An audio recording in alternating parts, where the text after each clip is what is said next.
আমি আজকে আবার অন্যদিনের মতো নতুন একটা রেসিপি নিয়ে এসেছি। আজকে রেসিপি হচ্ছে গুড় কাঠি বা যে মেলাতে যে কাঠি গজাগুলো পাওয়া যায় ওই গজাগুলোই আমি আজকে বাড়িতেই বানাবো। তো চলো আমি কিভাবে বানাই ভিডিওটা শেষ পর্যন্ত স্কিপ না করে পাশে থেকে দেখার জন্য অনুরোধ রইল।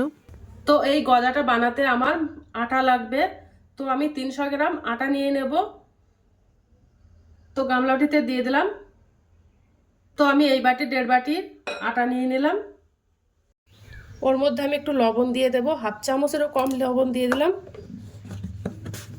3 চামচ সাদা তেল দিয়ে দেব আর আটাটা ভালো করে ময়াম দিয়ে মেখে নেব। আমি যে দোকানের মিলের আটাটা পাওয়া যায় ওই মিলের আটাটা নিয়েছি। তোমরা চাইলে পিওর গমের আটা দিয়েই বানাতে পারো। আর এটা ভালো করে ময়াম দিতে হবে। ময়ামটা দিলে ভালো করে এই গজাগুলো খুব খেতে ভালো লাগবে আর নরম খাস্তা মুচমুচে হবে। দেখো ময়ামটা দেওয়া হয়ে গেছে। এবার আমি জল দিয়ে আটার ডোটা মেখে নেব। একসঙ্গে অনেকটা জল দেব না, অল্প করেই জল দেব।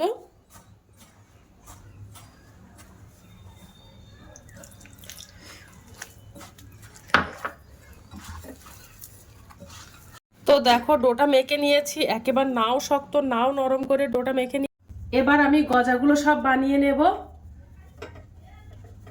তো দেখো ডোটা আমি একটা বোটের ওপর নিয়ে নিয়েছি।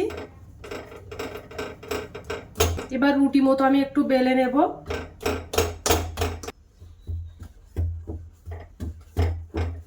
একেবারে নাও পাতলা নাও মোটা করে একটা রুটি বেলে নেব।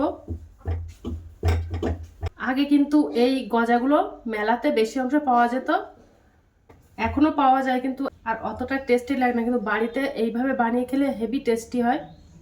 তো দেখো একেবারে নাও পাতলা নাও একটা মোটা রুটি বেলে নিয়েছি। এবার ছুরি দিয়ে সাইড থেকে কেটে সমান করে নেব।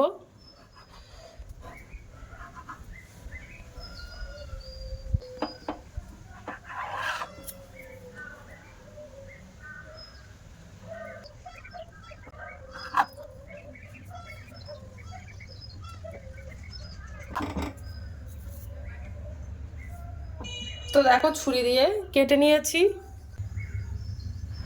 এবার মাঝখান থেকে দুটো ভাগে ভাগ করে নেব সমান করে একদম, তাহলে গজাগুলো দেখতে ভালো লাগবে।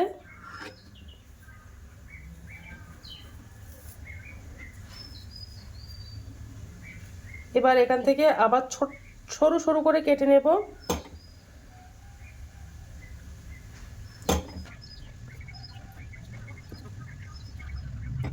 দেখো সরু সরু করে কেটে নিয়েছি।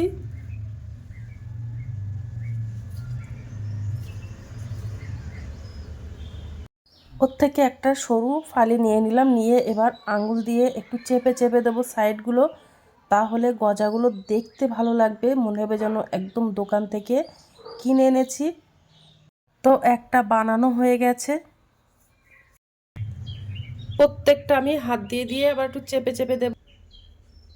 তো এইভাবে আমি গজাগুলো সব বানিয়ে নেব। তো দেখো গজাগুলো সব বানানো হয়ে গেছে। এবার আমি গজাগুলো সব ভাজা করে নেব। দেখো কতটা সুন্দর হয়েছে। তেলটা গরম হয়ে গেছে। এবার আমি গজাগুলো একটা একটা করে দিয়ে দেব। আর উনানের জালটা একটু লো করে দেব, একেবারে হাই হিটে করব না।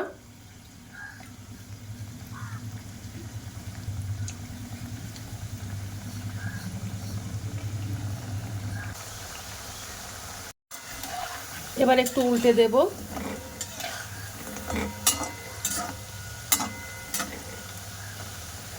উনানের জালটা একটু লো করে দেব আর হাতে সময় নিয়েই এর ভাজাটা করে নেব। আস্তে আস্তে দেখো কালারটা চেঞ্জ হচ্ছে।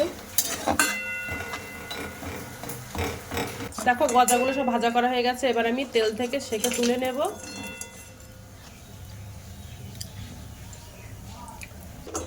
তো গজাগুলো সব ভাজা করা হয়ে গেছে।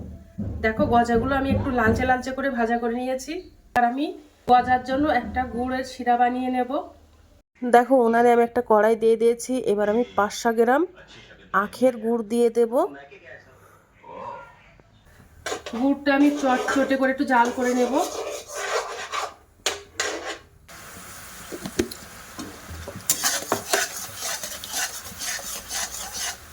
গুড়টা এমনভাবে জাল করে নেব যেন পুড়ে না যায়, আর উনানের জালটা একটু লো করে দেব। পুড়ে গেলে কিন্তু খেতে ভালো লাগবে না। একটু দিয়ে দেখবো, তো দেখো দলা পেকে যাচ্ছে।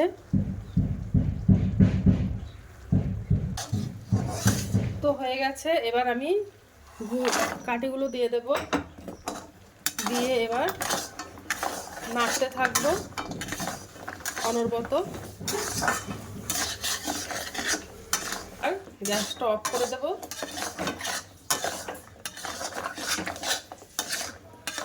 এবার অনবরত নাড়তে থাকবো, নাড়তে নাড়তে আস্তে আস্তে শুকিয়ে যাবে।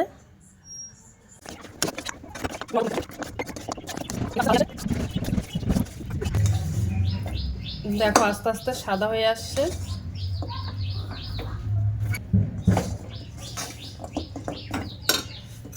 কতটা ঝরঝরে হয়ে গেছে, দেখো কত সুন্দর হয়ে গেছে। এগুলো একটু ঠান্ডা থাকতে থাকতে ছাড়িয়ে দেবো, তা নাহলে পরে ছাড়ানো যাবে না, যেগুলো জড়িয়ে গেছে।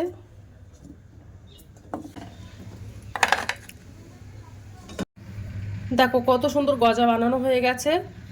তো গজাটা বানানো হয়ে গেছে। তো আজকের দিনের মতো ভিডিওটা এখানে শেষ করছি। তো ভিডিওটা ভালো লেগে থাকলে আমার চ্যানেলে একটা লাইক, কমেন্ট, শেয়ার এবং সাবস্ক্রাইব করে দিও। তো টাটা, বাই বাই।